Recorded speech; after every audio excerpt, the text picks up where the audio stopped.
नमस्कार दोस्तों, आपका मेरे YouTube चैनल पर स्वागत है। आज हम कक्षा 6 हमारा राजस्थान की बुक का अध्याय नंबर 8 पढ़ेंगे। आजीविका के प्रमुख क्षेत्र। तो चलिए शुरू करते हैं। अध्याय नंबर 8, आजीविका के प्रमुख क्षेत्र। मनुष्य अपने जीवन निर्वाह के लिए जो कार्य करते हैं वह क्षेत्र विशेष के प्राकृतिक संसाधन, जलवायु व आर्थिक, सामाजिक, शैक्षिक स्तर पर निर्भर करता है। राजस्थान खनिज संपदा में एक संपन्न राज्य है। साथ ही यहाँ विभिन्न प्रकार की जलवायु पाई जाती है। अतः यहाँ के लोग प्रमुखतः कृषि, पशुपालन व खनन का कार्य करते हैं। आर्थिक विकास के साथ साथ पर्यटन, उद्योग व सेवा क्षेत्र में कार्य करने वालों की संख्या बढ़ी है। राजस्थान में कृषि।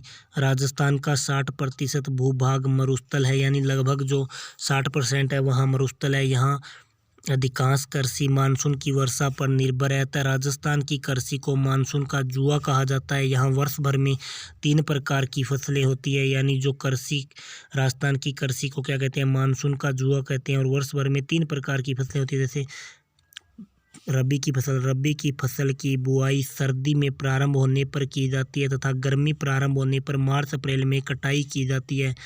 इसमें गेहूँ यानी रबी की फसल में गेहूँ, जौ, चना, चावल, सरसों आदि प्रमुख फसलें। खरीफ की फसल वर्षा ऋतु के प्रारंभ में बोई जाती है। वह शीत ऋतु प्रारंभ होने से पहले काट ली जाती है। इसमें मुख्यतः फसलें ज्वार, बाजरा, मूंग, कपास, गन्ना, मूंगफली, तिल आदि है। जायद की फसल। यह फसल मार्च अप्रैल से जून जुलाई तक ली जाती है। इस समय खरबूज, तरबूज, ककड़ी आदि उगाए जाते हैं। राजस्थान में कृषि के पिछड़ेपन के कारण, प्राकृतिक कारण, बार बार सूखा, रेतीली, ऊसर व बंजर भूमि व मृदा अपरदन आर्थिक कारण है। किसानों की निर्धनता, उपज का कम मूल्य, पुरानी तकनीक से कृषि, सिंचाई के साधनों की कमी, उत्तम खाद बीज की कमी संगठनात्मक कारण है। भूस्वामित्व समस्या, नीतिगत कमजोरियां। अब हम पढ़ेंगे नेक्स्ट राजस्थान की कृषि की विशेषताएं, यानी अब हम पढ़ेंगे राजस्थान की कृषि की विशेषताएं। देश में सर्वाधिक बाजरा, सरसों व ग्वार का उत्पादन राजस्थान में होता है। नेक्स्ट उत्तर प्रदेश के पश्चात राजस्थान भारत में जौ व चना उत्पादन में दूसरे स्थान पर है। पश्चिमी राजस्थान में बाजरा सर्वाधिक बोया जाने वाला खाद्यान्न है। दक्षिणी राजस्थान में खाद्यान्न फसलों में मक्का की खेती प्रमुख है। राज्य में श्रीगंगानगर जिला गेहूं के उत्पादन में प्रथम स्थान पर है। पश्चिमी राजस्थान में इंदिरा गांधी नहर से करीब 17.5 लाख हेक्टेयर क्षेत्र में सिंचाई सुविधा का विकास हुआ है। 7 नंबर विशेषता है, सिर्फ 35% फसली क्षेत्र में सिंचाई सुविधा उपलब्ध है। कुल सिंचित क्षेत्र के 66% क्षेत्र की सिंचाई कुएं और ट्यूबवेल से होती है। नहरों द्वारा करीब 33% सिंचाई होती है। तालाबों द्वारा सिंचित क्षेत्र बहुत कम है। अब हम पढ़ेंगे नेक्स्ट राजस्थान में पशुपालन। राज्य के मरुस्थलीय और पर्वतीय क्षेत्र में कम वर्षा व कठिन भौगोलिक परिस्थितियों के कारण पशुपालन ही जीविकोपार्जन का सहज साधन है। इन क्षेत्रों में कृषि के अवसर तो सीमित है ही, अधिक औद्योगिक रोजगार के अवसर भी पर्याप्त नहीं है। ऐसी स्थिति में ग्रामीण लोगों को पशुपालन से रोजगार के साथ साथ आवश्यकता की कई वस्तुएं प्राप्त हो जाती हैं। पशुपालन की दृष्टि से राजस्थान का देश में दूसरा स्थान है। राजस्थान में भारत का लगभग 11.27% पशुधन पाया जाता है। मरुस्थलीय और पर्वतीय क्षेत्र के अलावा संपूर्ण राजस्थान में अधिकतर किसान खेती के साथ साथ पशुपालन भी करते हैं। अब हम पढ़ेंगे राजस्थान के पालतू पशुपालन की दृष्टि से राजस्थान में गाय, बैल, भैंस, बकरियां, ऊंट, भेड़, घोड़े, गधे आदि पाले जाते हैं। राजस्थान के मरुस्थलीय प्रदेश में ऊंट, बकरियां व भेड़ पालन बहुतायत से किया जाता है। राजस्थान की 20वीं पशुगणना 2019 के अनुसार ऊंट व गधों की संख्या में चिंताजनक कमी हुई है। भेड़ बकरियों की संख्या में भी कमी आई है। गाय व भैंसों की संख्या में मामूली वृद्धि हुई है। राजस्थान में मुर्गी पालन यानी पोल्ट्री फार्मिंग का विषय भी तेजी से बढ़ रहा है।